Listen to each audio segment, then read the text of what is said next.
Jai Sriman Narayan. Jai Sriman Narayan.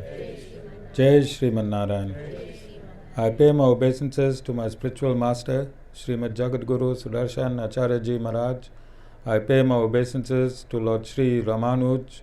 I pay my obeisances to our Purva Acharyas. I pay my obeisances to our 12 Alvars. I pay my obeisances to Mother Lakshmi, and I pay my obeisances to Lord Sriman Narayan. I welcome all of you here physically at the Sri Narayan Dham in Durban, South Africa. I welcome those that's watching this discourse locally, nationally and internationally, and I welcome in advance those that's going to be watching this discourse when it is posted on YouTube and the various groups from around the world subsequently. We are in the midst of Pitru Paksha, and I think the Purtassi festival has started yesterday. Starting today. Okay. So it's a season of direct spirituality, and the Vedas have very systematically and scientifically associated various seasons with the Supreme Deity or other deities, so that we ordinary human can align ourselves to these periods and seasons. I just want to explain. If you are requested to fast,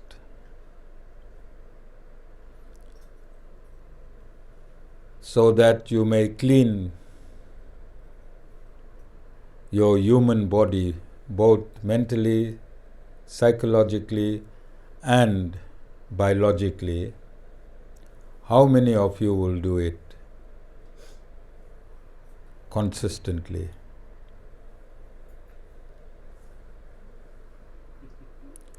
If I ask you fast today, or I tell you to fast every 3 months,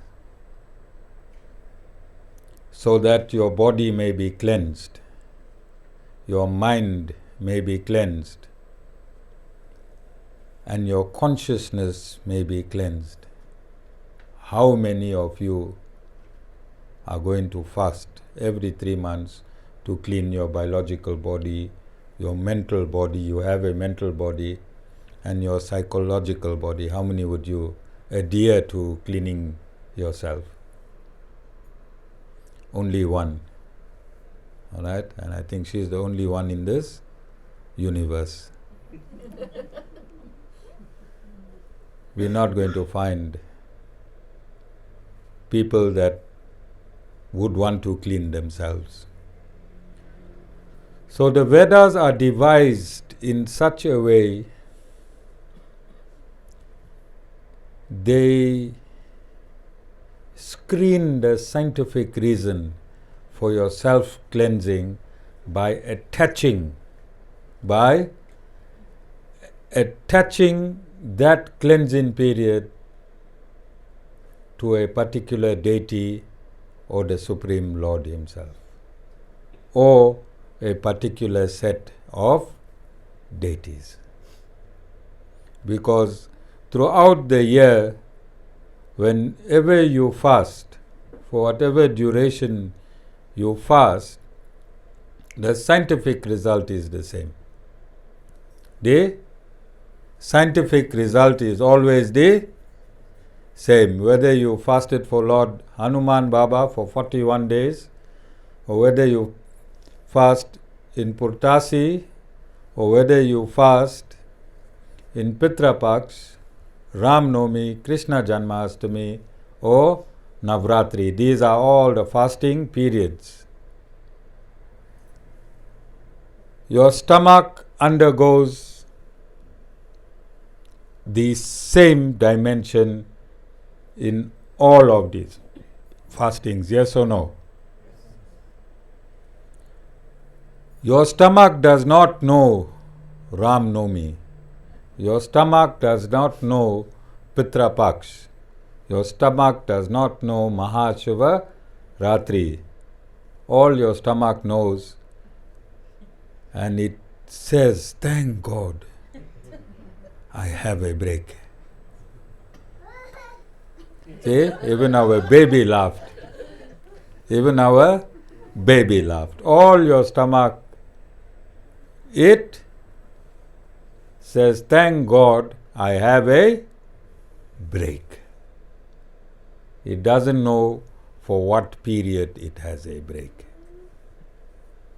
Yes or no? Your mind get cleansed from the vibrations of eating meat. Does your mind get cleansed from eating the vibrations of meat? In meat, in every cell of the meat, chicken, fish, prawns, whatever you eat, the death vibrations is trapped in every cell of the meat. The death vibrations is trapped in every cell of the meat that you eat. And when you consume that meat, the finest part of the meat, the subtle part of the meat, enters your mind. It enters and influences your mind. And ultimately there is a saying, you are what you eat.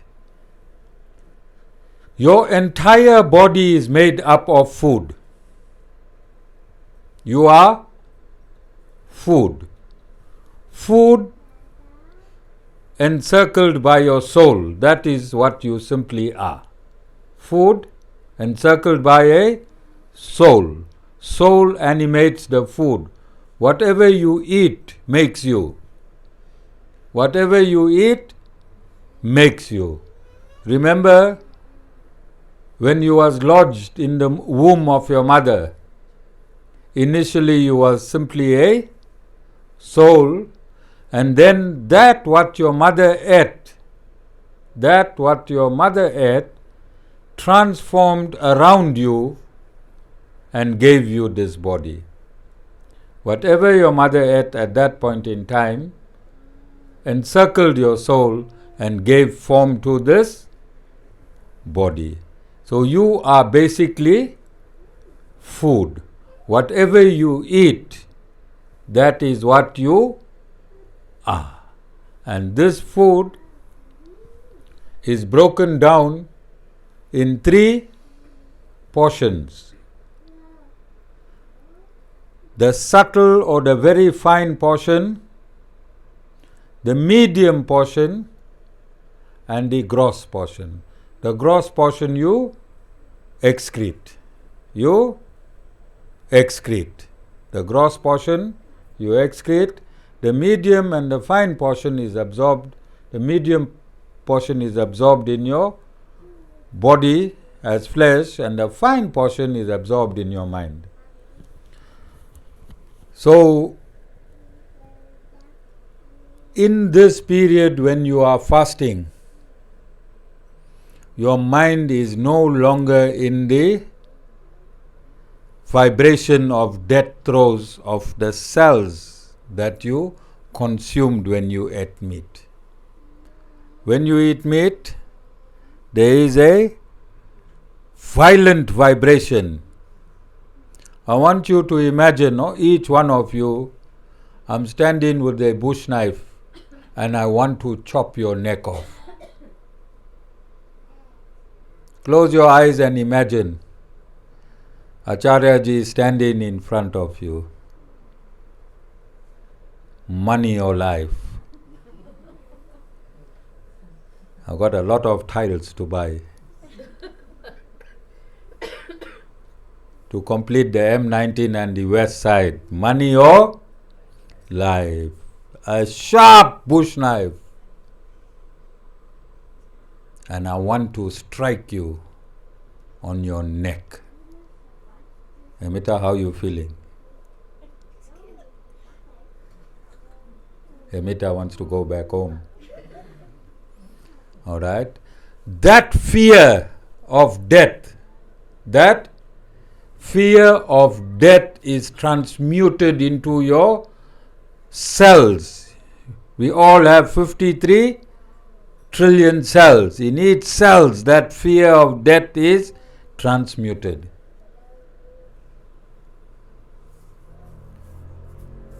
So those of you that might not want to eat meat now, after the Guru explained, but if you're going for the offals, I'm including the offals. That 53 trillion cells is in the offals as well. Fried liver, braised boti, trotters and beans. That death throw is in every cell. Okay, tongue, brain, fried brain. Some of you have fried your own brain. You understand? So, when you come to these periods, when you fast for so many days, you say, I'm feeling so peaceful, I'm feeling so light, I'm feeling so divine. God didn't come and switch on a divinity status within your body, no. By you abstaining from toxins and toxic food, your behavior became untoxic. You became calm. You feeling good. This is how the Vedas entrap you. This is how the Vedas entrap you into divinity. There is a direct science behind everything, and that science is simply cleansing your body. Just to cleanse your body, your mind, and your psychological dimension, we do all these great, big, gorgeous prayers and worship. And we attend these functions. It is simply just to clean yourself, which you won't do. Which you won't do unless it was attached to something. Unless it was attached to something. Some men here, all right, for Navratri, will sleep on the floor. I know Satish Bhai will wish Navratri was every day. Just to run away from your wife. Men will fast saltless for 9 days and sleep on the floor just to be away from your wife for that little space of time. And I'm telling you, this has now even reached technology. And I'm sure most of you have experienced this. The talking of the wife or the super talking of the wife. Because when you put your GPS on, instead of taking you 3 lefts and 2 rights to get to your destination, GPS has thousands of taken you around. Yes or no? Yes? Because she can't stop talking. She found another route, Satish Bhai, because she can't stop talking. So can you see, because they use a female voice in the GPS, even that mechanical voice can't stop talking. So instead of saying 2 lefts, 2 rights, you at your destination, she'll find a route, which wives do all the time. If you're talking about apples, they're talking about bananas. Alright, so if you want to go to your destination, and the easiest way is through the east, that GPS will find a way and take you to the west. Have you all experienced that? Can you see how scientific the Guru is? Is this not a scientific truth?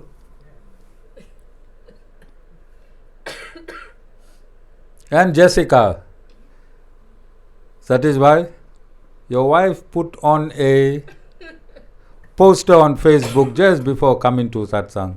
Do you know about it? She said, I wish today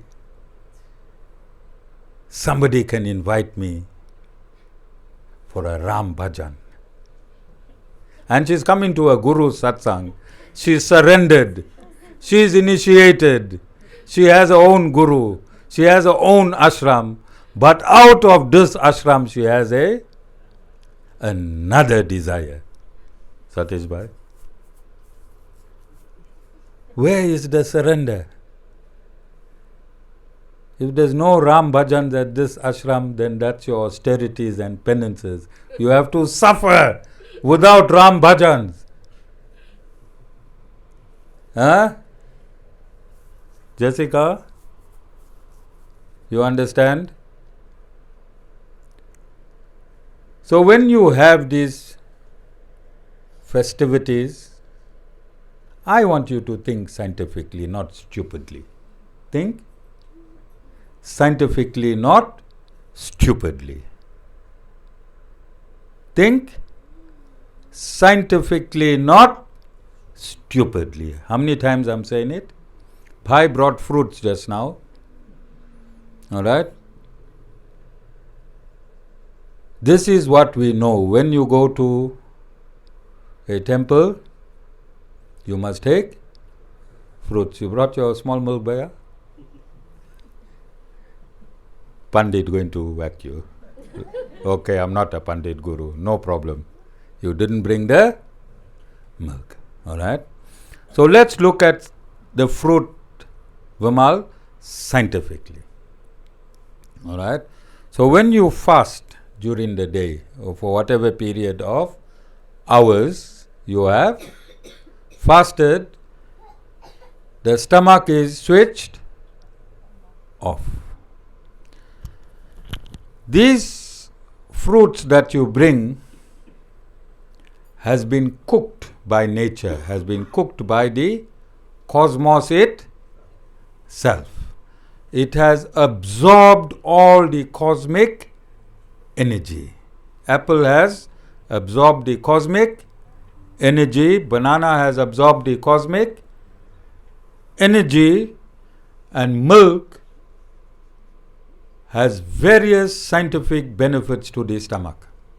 Milk has various scientific benefits to the stomach. So you bring your milk, your fruit, and your sweetmeats to a temple or to a place of worship,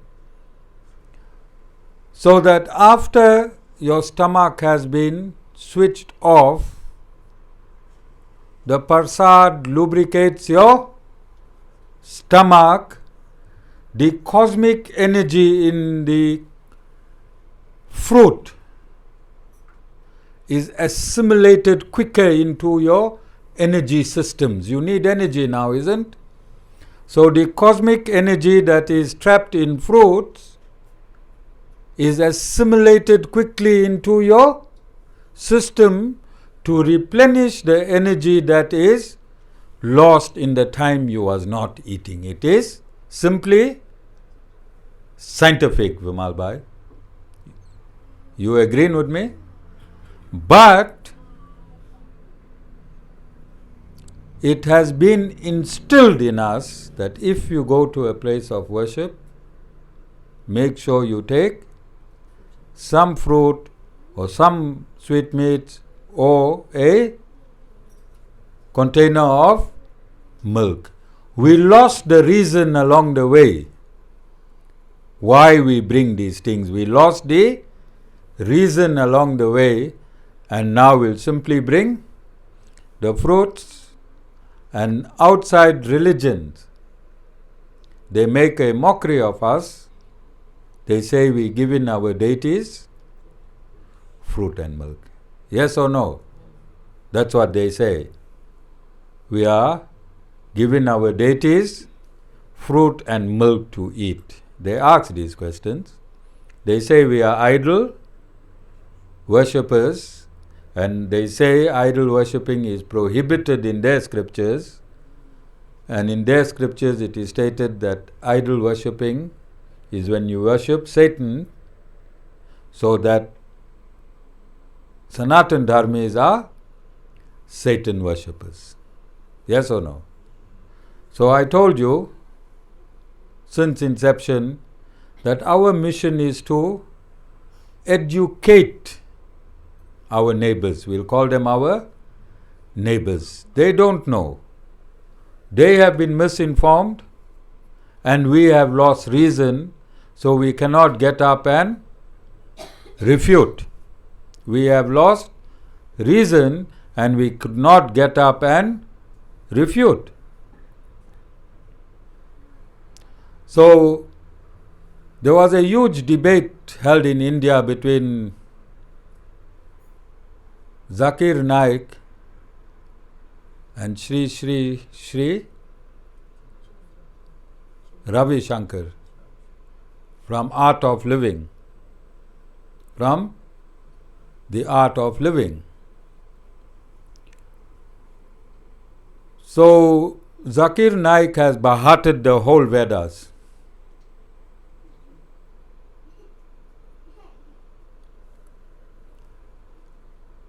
And Sri Ravi Shankar could not facilitate himself in that debate. Could not facilitate himself in that debate. And because he could not rebut Zakir Naik, then the Islamic community has taken it for granted that what Zakir Naik has expounded about Sanatan Dharma through the Vedas itself is the absolute truth. Is the absolute truth. So if I was in this debate with Zakir Naik, I should have smashed his skull with the Vedas. With the Vedas. I should have smashed his skull with the Vedas. Because he has a perception of the Vedas and I have a realization of the Vedas. So there's a difference between perceived knowledge and realized knowledge. So I've taken on this difficult task. I've taken on this difficult task of confronting people who is trampling on Sanatan Dharma. It is a difficult task, but I have taken this task on for anybody who is trampling on Sanatan Dharma, and more often than not, Sanatan Dharma are trampled upon those that are born in Sanatan Dharma. More often than not, Sanatan Dharma is been trampled upon by those that are born in Sanatan Dharma. So I, since inception, before having my first satsang, I placed a few principles to guide me in my spiritual life. I said, number one, Whatever I do, if I am doing for God, if I am employed by God, if God is my master, then whatever I do must be in the public domain. Whatever I do must be in the public domain. There's no secrets in this kutir. Besides Sita, every 2 months asking me for a new job. Besides Sita, every 2 months asking me for a new job. There's no secrets. And I have blessed Sita for this entire lifetime that she need not ask me for a new job. I already have ordered God. I have ordered God to make sure every 2 months Sita gets a new job.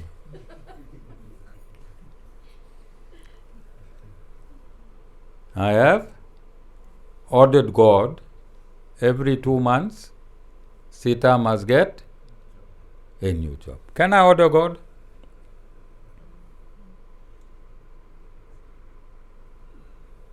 Can I order God?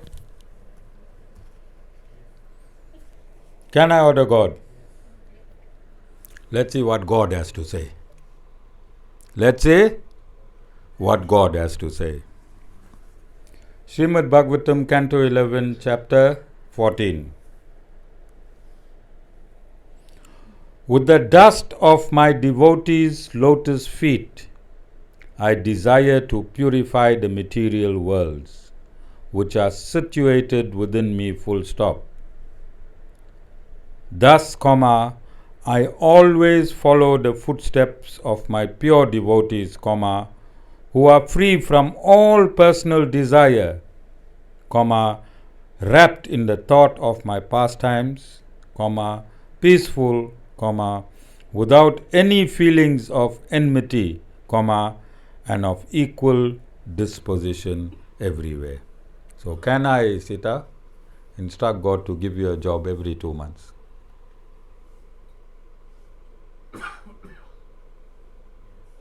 Yes or no?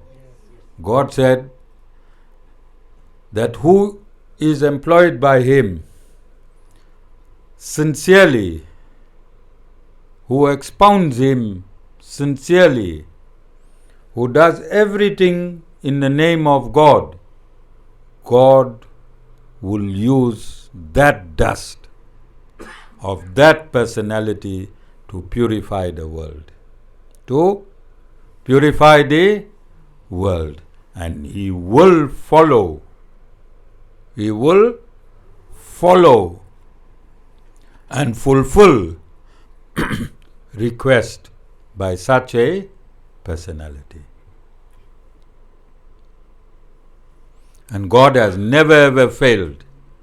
God has never ever failed in making His devotees' word come true, although God Himself has changed His own word. And this is how solid the relationship between Guru and God is. That God will change His own word and His own principles, but He'll never ever make His devotees' word come untrue. All of you understand? Everyone understand? Sita, you don't have to come. I just read you this verse. I instructed God, as long as you live, until you go to pension, every 2 months, you don't even have to WhatsApp me. Just go for the interview, it will be granted and you'll get your job. All right? Are there any questions? Are you all enjoying your Pitru Paksha?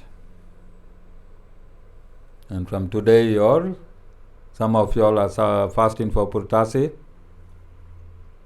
You fasting? Tana, fasting? Sorry? You fasting all day. I'm talking about your family. You, Srini? Okay.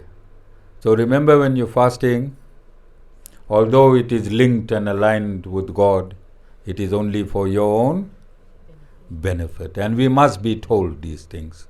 We must be told. That is the confusion, because we don't understand our own Sanatana Dharma. That is why other religions can stand on our heads. That is why other religions are standing on our head, because when they accuse Sanatana Dharma, you don't know whether that accusation is true or false. And this is why we have been stating continuously, without fail, that Sanatana Dharma is not a religion. Sanatana Dharma is not a religion, because when Muslim fast, that the stomach of a Muslim know it's a Muslim stomach. Does the stomach of a Christian know it's a Christian stomach? No. You understand? That fasting through all these stomachs give all these humans the same benefit. And you'll notice that 40-day fast started in Sanatana Dharma, then it went into Zoroastrianism, then it went into, before Christianity, it went into Judaism, then it went into Christianity, and then it went into Islam. That 40 days. The science of 40 days became a religion of 40 days. Can you see God pushed it through? God pushed it through. So this entire Vedas is God Himself embracing humanity. Like baby in a bag. His mother will feed him something and lie to him. And lie to him. He might not like the taste. She'll say, open your mouth. Nice thing. Just eat this one bite. Then I'll give you that benefit.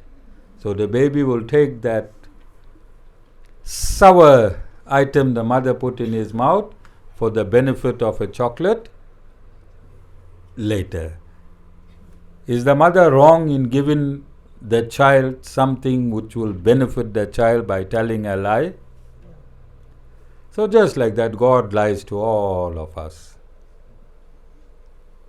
so that we benefit ourselves by thinking something else. Jessica, what is the month of Purtassi generally about?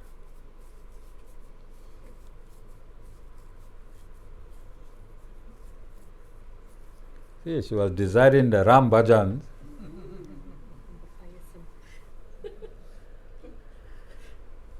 Who knows?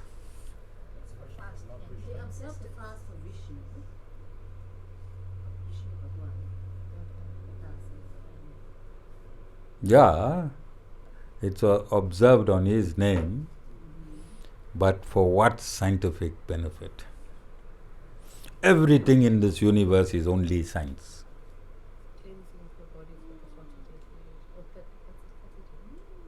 And where, which part of the world? In Andhra Pradesh, the Telugu. And what happens? What happens in this period? The monsoon rains. And after the monsoon, what happens?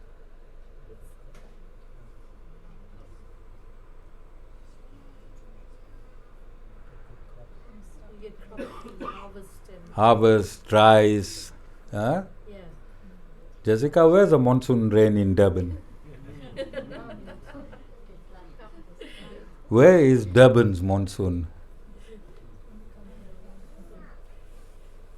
Stune? Ask the people where. So it's harvesting. Harvesting is it gives the atmosphere positivity. We just came from winter. Our flowers were shriveling, our trees were shriveling, and if you go around ashram, you'll see there's life. When you see life in nature, what happens to the life within you, how you feel? Happiness. It is scientific. It is when things are being harvested, your mind becomes positive. You see abundance. You see abundance. When you see abundance, you feel abundance. When you feel abundance, you acquire in your consciousness abundance. And you'll connect and network with people in your frame of mind. If you are in abundance, you'll connect with people that are in abundance, and a transaction of abundance will take place between you and them. Abundance means positive. It means prosperity.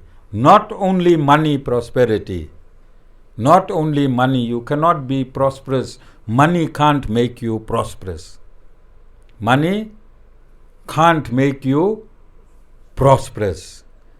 It can only be used to trade. It can only be used to trade. You go to a supermarket, you take a few items and you trade it with money. That's not prosperity. Prosperity is the feeling inside you. It's a culmination of money. It's a culmination of moral and ethical values. An armed robber goes to a supermarket and buys groceries for 10,000 rand. Is there any prosperity there? You go end of the month after working hard for the whole month and go buy groceries for 10,000 rand. Is there prosperity there? Yes, because you feel good. I worked hard for an entire month and I am now buying grocery. There's a gratifying feeling in you, yes or no? Yes. And you cook with that gratifying feeling and you gratify everyone that eats that groceries that you bought. That is called prosperity. You are prosperous in your transaction, but that transaction and prosperity is not segmented in one asset that is called money, because you can transact with money and an armed robber can also transact with money. He could have murdered someone in his armed robbery. Where will the prosperity be in that transaction? So you have to have a moral compass inserted in you. You have to have a moral compass inserted in you, and that is why you come to satsang. That is why you come to satsang. Stini? So that when you are about, Stini came to satsang and after 2 satsang he left alcohol. How many years you have been drinking, Stini?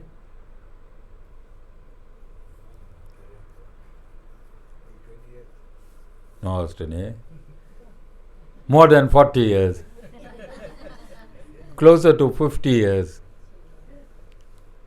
Stini Bhai has been drinking, but he came to satsang and after 2 satsang he left meat and alcohol because he took the moral compass and he inserted it in his system. So when he went to have the drink, he said, "Hey,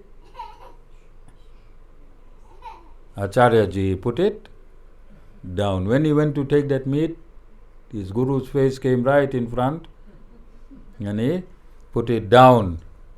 And all of y'all who are here, whatever you take in, you have 1 or 2 shots, the guru's face is wavering in front of you. Like this, the guru's face is there. When you eat in that meat, Satish Bhai, guru's face is there. That's why I kept this beard. So you can't mistake me. That's why gurus have beards, big beard. You can't mistake the guru. So as Satish Bhai thinking of the chicken, that murdered chicken,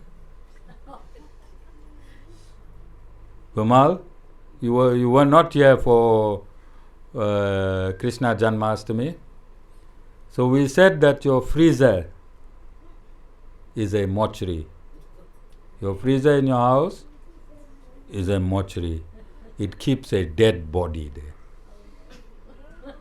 It keeps a...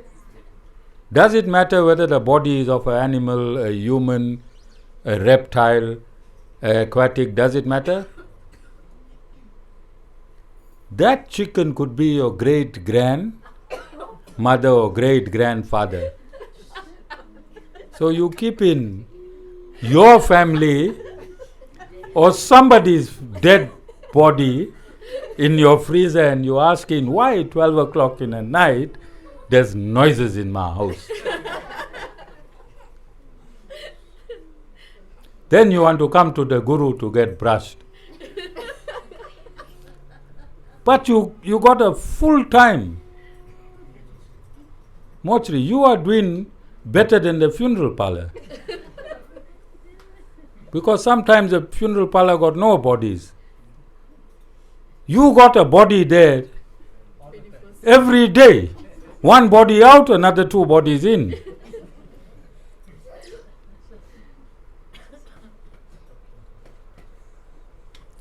Don't you think the soul is hovering over the body?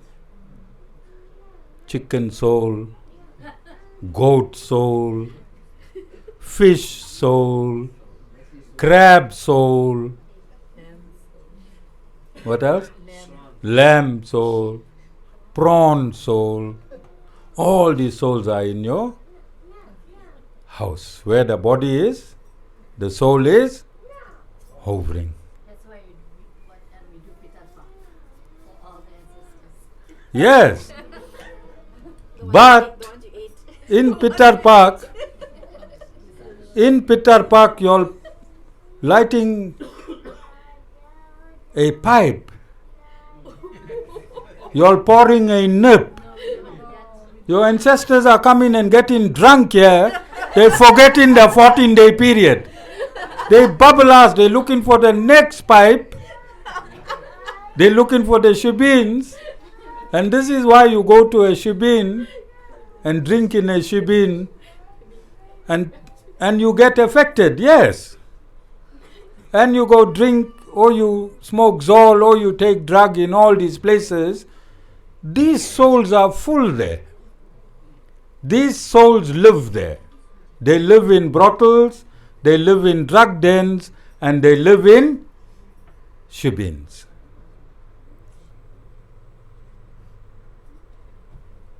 And most of the time, these souls want to drink through your mouth, your money.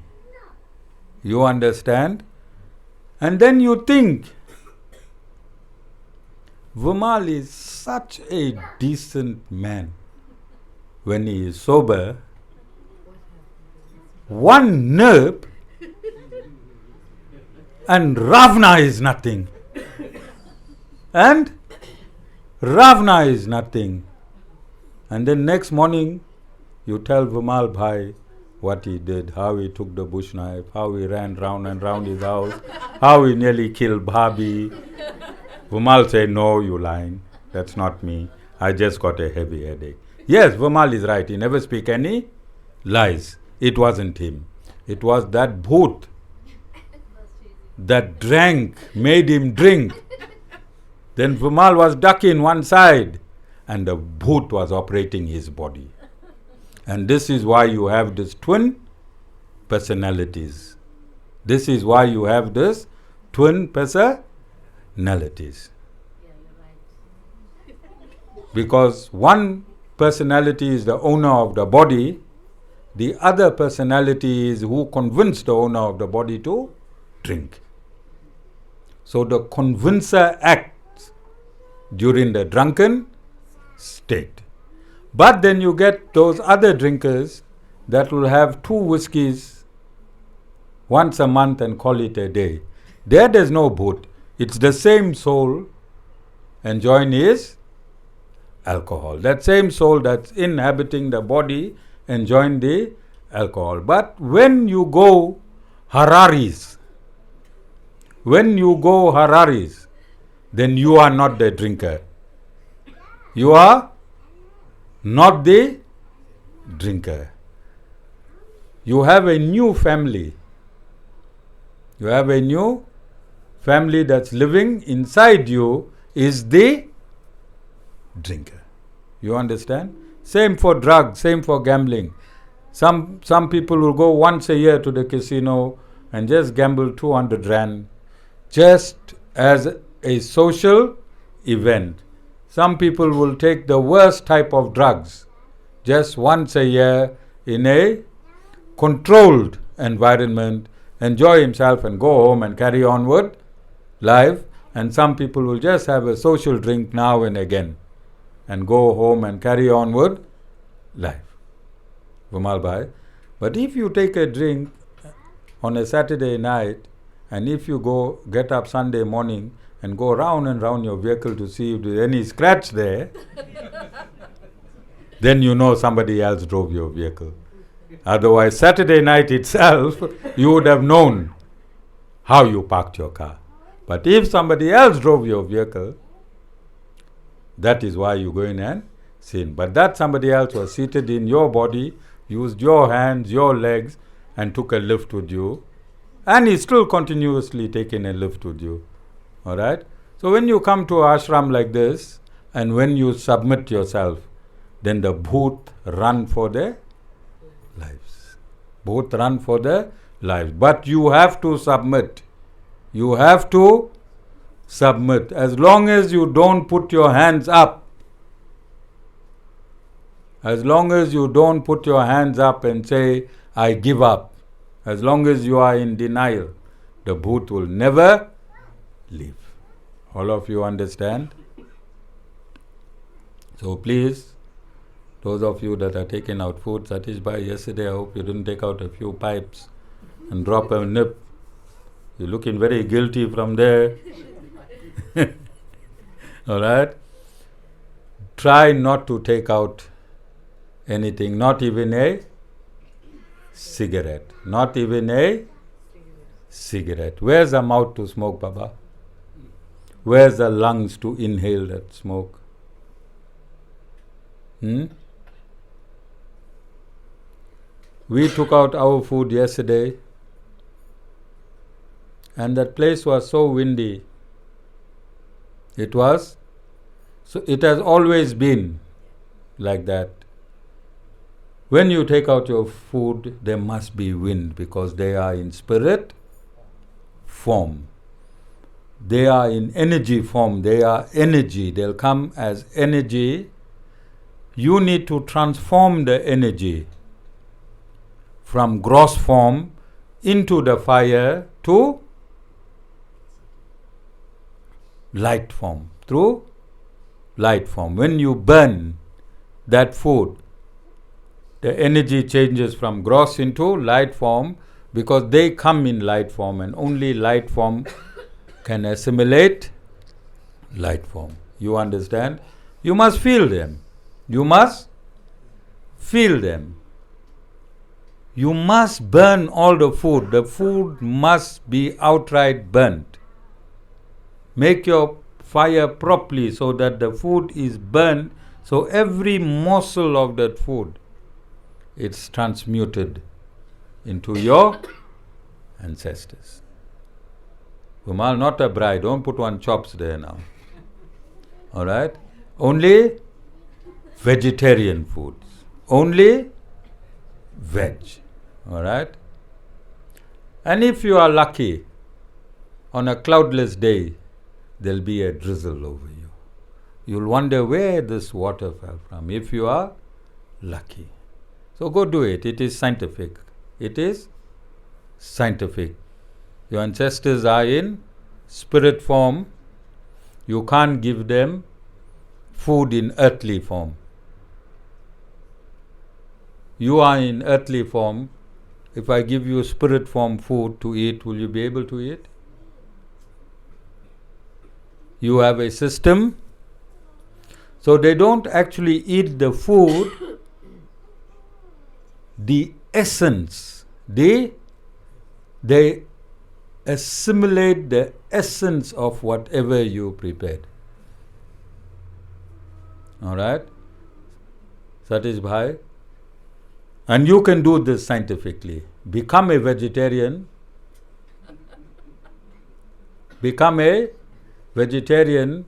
Go and sit outside Kentucky Fried Chicken. Buy a dumpy Coke and quarter bread.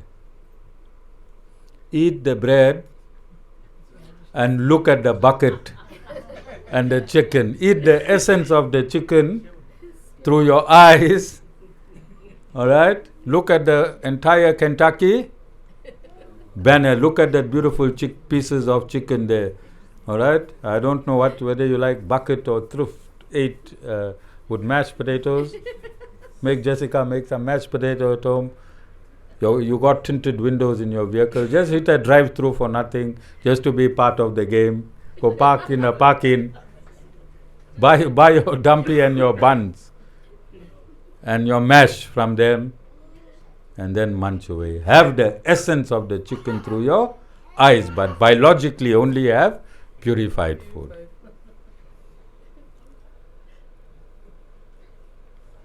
Drinkers, go park outside the bottle store. Buy one small milk, polystyrene cup, pour for the dead.